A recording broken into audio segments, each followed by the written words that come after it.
guys, welcome back to my YouTube channel English Finglish and today again we are going to talk about lot of things. बहुत सारी बातें करने वाले हैं हम.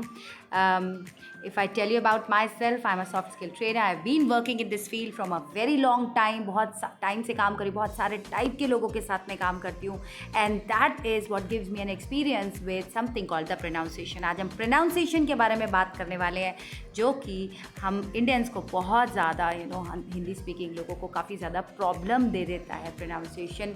The reason being very simple, क्योंकि बहुत सारी प्रॉब्लम्स होती है हमारे प्रोनाउंसिएशंस के अंदर.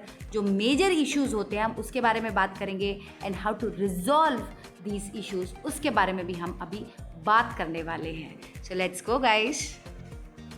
ओके, अगर हम रियल प्रॉब्लम के बारे में बात करें, if we have to identify the real problems over here, सबसे पहले जो मेजर इशू आता है वो as a Hindi speaking, as a native language speaking, Hindi speaking person, हमको डायलेक्ट का आता है. That is one of the major issues जो कि मैंने इतने सालों में देखा है. डायलेक्ट आता है हमारा guys because of the place we belong to. हम कौन सी स्टेट को बिलोंग करते हैं, हम कहाँ रहते हैं, उन वजहों से हमको डायलेक्ट का इशू आता है ना. ये डायलेक्ट का इशू जो है वो बहुत हैवी हो सकता है. It can be very very heavy to very minimal. Like कुछ वर्ड्स में हमें डायलेक्ट का इशू आ सकता है, या हो सकता है कि हमें बहुत ज़्यादा मेजर इश्यूज़ हो डायलेक्ट को लेके. वो आपके एक्सेंट से अलग होता है. रिमेंबर, डायलेक्ट का प्रॉब्लम अलग है, एक्सेंट का प्रॉब्लम अलग है, लेकिन हम इसको रिमूव कर सकते हैं और मैं वो बताऊंगी आज कि हम कैसे कर सकते हैं. दूसरा मेजर इशू जो आता है guys, as an Indian, as a native Hindi speaker, हमको जो आता है वो आता है श और स के प्रोनाउंसिएशंस में. मैंने मेजर स्टेट्स में लोगों को देखा है श को स और स को श के साथ में इंटरचेंज करते हुए. So if it is she, don't say see, और if it is snake, don't say snake, right? Avoid the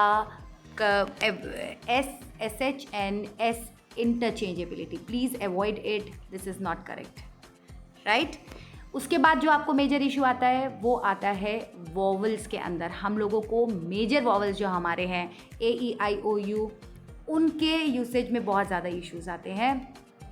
The reason being very simple, because we are not aware about the correct pronunciation of the vowels, right? हमारा जो correct pronunciations होते हैं, जैसे ए का pronunciation, अगर हम ए की बात करेंगे यहाँ पे, तो ए का हमारा जो प्रोनाउंसिएशन होता है वो हिंदी वाले ए की तरह होता है. लाइक आपका जो हिंदी का ए होता है.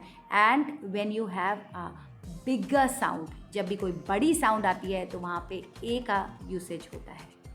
ए हमारा एकमात्र, ए एंड आई हमारे एकमात्र दो ऐसे लेटर्स हैं which can be used as a single word. Single words की तरह भी हम इनको यूज़ कर सकते हैं. For example, a pen, a pencil, right? और आई को हम किस तरह से सिंगल वर्ड की तरह यूज़ कर सकते हैं? I want to go to sleep, I am very sick today. तो जब भी हम इनको सिंगल लेटर्स की तरह यूज़ करेंगे, the pronunciation will remain as A and I. उनका जो साउंड है वो चेंज नहीं होगा वहाँ पे वॉवल्स का. Just remember that. उनका साउंड तभी चेंज होता है, any sound in English changes whenever we are using it with another word. For example, alligator, apple, sound change हो जाता है. Specifically if A comes in between तो उसका sound change होता है. Now the next confusion comes when it is about E. हमें E को कैसे साउंड करना है गाइज? ई को साउंड करना है एलिफेंट.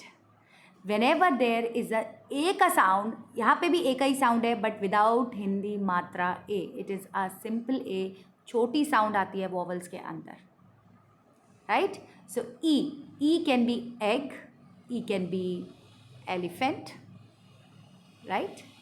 आई के लिए अगर हम बात करेंगे, so there is lot of confusion between I and E. लेकिन रिमेंबर, आई को बोलते आई हैं पर लिखते ई हैं. Whenever it is going to mix with any word, any other letter, it is going to make a sound of E. Ing, ING का sound आता है. इंक का साउंड आता है. I is E, right? Then comes U. U में से कैसा sound आता है गाइस? यू में से साउंड आता है अ का, right? A. umbrella, umbrella. But sometimes you also sound as you. But that really depends that from which language we have taken that word. For example, Uranus, right? O. O is a very sweet letter. O almost sounds like O. और वो जब हम बोलते हैं then it makes also O with your lips, right? So it is a very simple letter. O की तरह ही sound करता है owl, right? Oops, right? So O almost cases में U की तरह ही sound करता है. The major confusion comes when it is about A, E or I. That creates a lot of confusion, but just a small tip that whenever it is a bigger sound, usually we use A. When it is a smaller sound, we use E. That is the difference. Apply this and write in the comment section if you are understanding, if you are liking this, and also don't forget to subscribe my channel because I am going to give you lots and lots of tips in between. Alright, so we will also talk about the consonants. Consonant के बारे में बात करेंगे तो कभी कभी क्या होता है some of the consonant sounds differently जो हमें समझ में नहीं आते. For example G, most of the native language में, इंग्लिश नेटिव लैंग्वेज के अंदर हम जी को य की तरह साउंड करते हैं. जी की तरह साउंड नहीं आती है, उसमें य की तरह साउंड आती है. So just read it as ya. कई वर्ड्स होते हैं जिसमें एच जो होता है वो आपका साइलेंट हो जाता है. It's a silent letter. For example honour, honour, H is silent over there, right. इसी तरह से आपके बहुत सारे और भी साउंड्स होते हैं कॉन्सोनेंट के अंदर. Just write in the comment section if you want any other simple video on the vowels and consonant. I am ready to make, but आपको मेरे को बताना पड़ेगा. If it is important, I am going to make a phonic sound के ऊपर मैं एक अलग से वीडियो बना सकती हूँ. Let me know. Then we talk about the stress. What is a stress? It is not that stress. Tension वाला stress नहीं है guys. This is a stress. That means it's a kind of a pressure which we give while reading or pronouncing a word. जब भी हम कोई word बोलते हैं उसको हम एक stress देके बोलते हैं. For example, if I take an example, I have a car.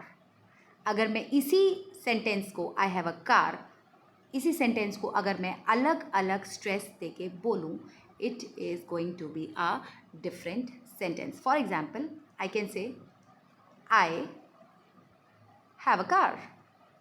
यहाँ पे मैंने आई के ऊपर स्ट्रेस दिया, it changes the entire meaning of the sentence. जब मैंने बोला आई have a car, that means I don't know about others but I have a car. मेरे पास गाड़ी है, मुझे दूसरों के बारे में नहीं मालूम.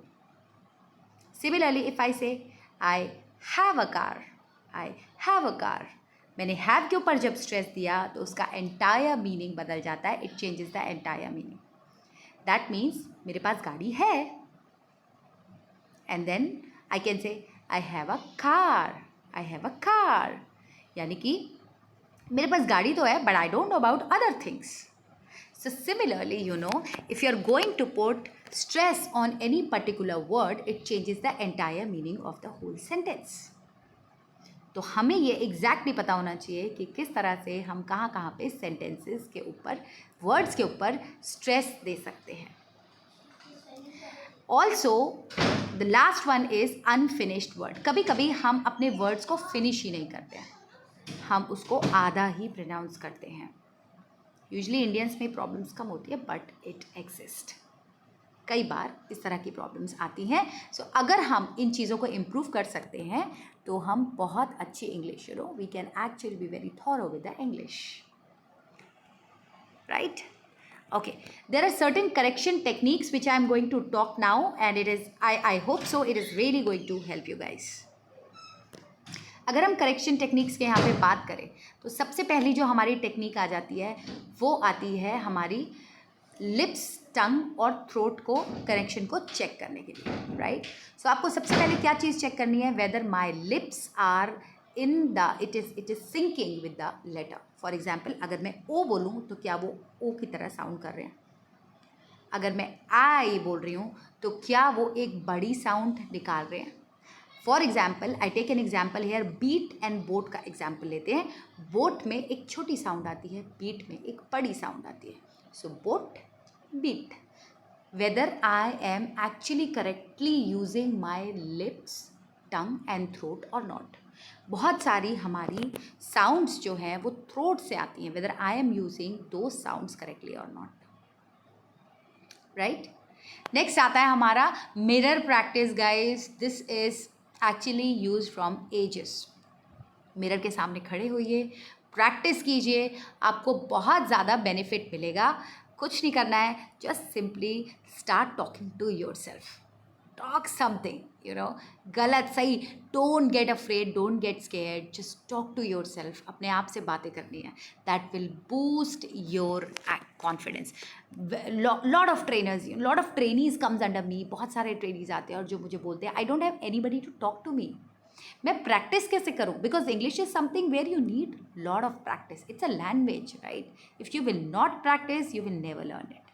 तो सबसे अच्छा तरीका होता है बात कीजिए, अपने आप से बात कीजिए. किसी से बात करने की ज़रूरत नहीं है. You are just independent your self.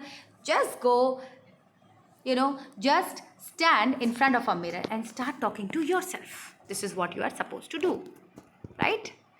Next आता है हमारे पास recording. Now with the technology, use the technology very well. Recording करनी है अपनी गाइस, अपनी साउंड को रिकॉर्ड करना है, अपनी आवाज़ को रिकॉर्ड करना है और सुनना है whether whatever I am saying whether that's correct और नॉट. रिकॉर्डिंग करेक्टली हो रही है कि नहीं हो रही है, जस्ट ट्राई टू अंडरस्टैंड कि क्या बात हो रही है उसके अंदर. ठीक है, उसको सुनिए, बार बार सुनिए and just try to improve yourself. मैं बहुत सारे वर्ड्स, बहुत सारी वोकेबलरी, ईडियम्स, बहुत कुछ सिखाने वाली हूँ. There are going to be lot of common terms जो कि हम यूज़ करेंगे कॉर्पोरेट के अंदर. मैं वो सब कुछ भी अपने सीरीज़ में सिखाऊंगी, इसीलिए मैं बोल रही हूँ उसको मिस मत कीजिए. आप प्लीज़ सब्सक्राइब कीजिए चैनल को for the latest updates. Right, आप रिकॉर्डिंग कीजिए, सुनिए, बार बार सुनिए कि आप क्या बोल रहे हैं, वेदर दैट्स करेक्ट और not. That is really going to help you out. Next आता है आपका फोनिक्स. मैंने आपको बहुत बेसिक अल्फ़ाबेट्स के बारे में बताया था, but if you guys want I am going to make a video on phonics also, जिसमें मैं बहुत डिटेल में बात करूँगी कैसे एक वर्ड को करेक्टली प्रोनाउंस किया जाता है, लेटर्स को प्रोनाउंस किया जाता है. I no this is very basic but believe me guys this is very important for the correct pronunciation. I know आप में से बहुत सारे लोग हैं जो ना केवल you people just don't want to speak in English but you want to speak like the native speakers. मुझे मालूम है आपको नेटिव इंग्लिश स्पीकर्स की तरह आपको ब्रिटिश इंग्लिश में बात करनी है, आपको यूएस इंग्लिश में बात करनी है. I know how problematic the conditions are at office.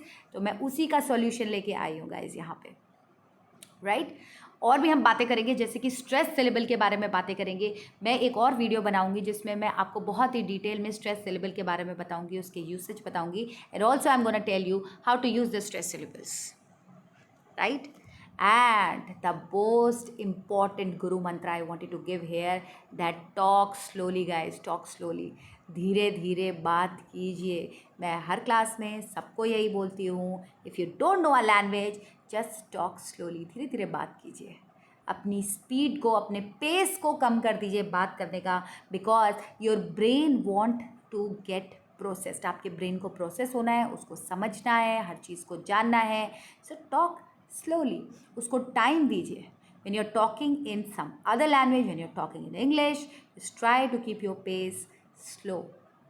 Give your brain time to process, because your brain has to first understand the meaning of the person, the question of the person, what the other person is asking. जो सामने वाले ने question पूछा है, जो सामने वाले का कॉन्वर्सेशन है, your brain require to process it. पहले वो उसको समझेगा, फिर आंसर ढूंढेगा और फिर वो आपको बताएगा कि आपको क्या जवाब देना है. So it's a process. और अगर आपको ये प्रोसेस करना है तो आपको अपनी पेस को बहुत ही स्लो करना पड़ेगा, right. I hope guys this is all helping you. I am assuming that you all are understanding everything, right? इसके बाद हम एक बहुत ही इम्पॉर्टेंट चीज़ के बारे में बात करेंगे, which is called the intonation. Now, if you guys know what is intonation, well and good. If you don't know, I will just tell you the meaning of intonation. Intonation का जो easy meaning होता है वो होता है up and down in your tone. When my tone, my way of speaking, the way I'm speaking, it just goes up and it comes down. और ये depend करता है what I am actually talking about. मेरे sentence के ऊपर ये चीज़ depend करती है। The tonality, it changes the complete tonality. बहुत सारे लोग आते हैं जिनकी टोन बिल्कुल ब्लैंड होती है, प्लेन होती है, they just talk in a very simple and smooth way. एक ही पेस पर बात करते हैं, their tone does not go up और डाउन। अगर if you can include the intonation in the way you are talking, it will really going to help you guys, right. I will just show you कि intonation को apply करने की techniques क्या होती हैं, right. There are 3 conditions जो intonation को हम लोग अप्लाई कर सकते हैं। There are 3 conditions over here. सबसे पहले हम बात करेंगे फुल स्टॉप की। If a sentence is there and it is ended with a full stop, आपकी इंटोनेशन कैसी होनी चाहिए? आपकी इंटोनेशन ईदर प्लेन होनी चाहिए और डाउन होनी चाहिए। फॉर एग्जाम्पल, मैं फिर से वही एग्जाम्पल लेती हूँ, I have a car, I have a car. Now there is a full stop at the end, right. I have a car, full stop आ गया। जब फुल स्टॉप आ जाता है किसी भी चीज़ के अंदर, my intonation should either go down और it should be plain, right. आपकी जो टोनैलिटी है, जो टोन है बात करने की, it should be very plain. आपकी जो पेस है वो ऑब्वियसली स्लो रहेगी, लेकिन टोन जो है वो प्लेन हो जानी चाहिए, राइट। नेक्स्ट आता है आपका question mark. If there is a question mark at the end of your sentence, I will take the most easiest word, the most easiest question in the world, that is, what is your name? What is your name? कभी भी हम इसको plain tone या plain pace के साथ में नहीं पूछते हैं। If there is a question, ask what is your name, what is your name. Can you see the difference? Can you see the difference?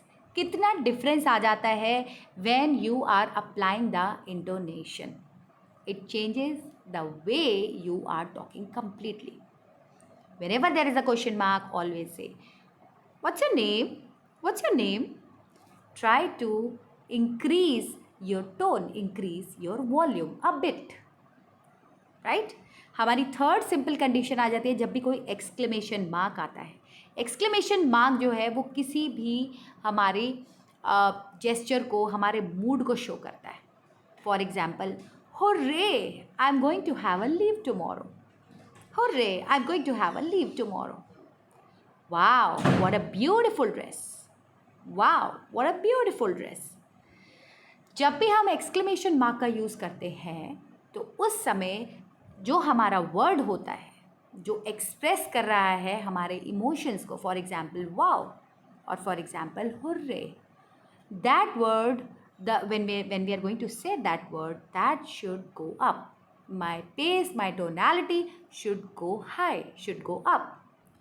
And the sentence, the remaining sentence has to come down. उसको बाद में नीचे आ रहा है. For example, wow. So wow will rise and what a beautiful dress is going to go down. Right guys? So apply these 3 conditions and see the changes how you are talking with others. I hope I have given you a good glimpse of all these things, the pronunciation. Just let me know if you want to know more about it. You have any questions, please write in the chat. And then we are just going to have a nice conversation. Comment section में लिख के बताइए मुझे आपको कोई भी questions पूछना है. For now, thank you so much. Bye-bye. See you in the next video. Bye-bye. Thank you.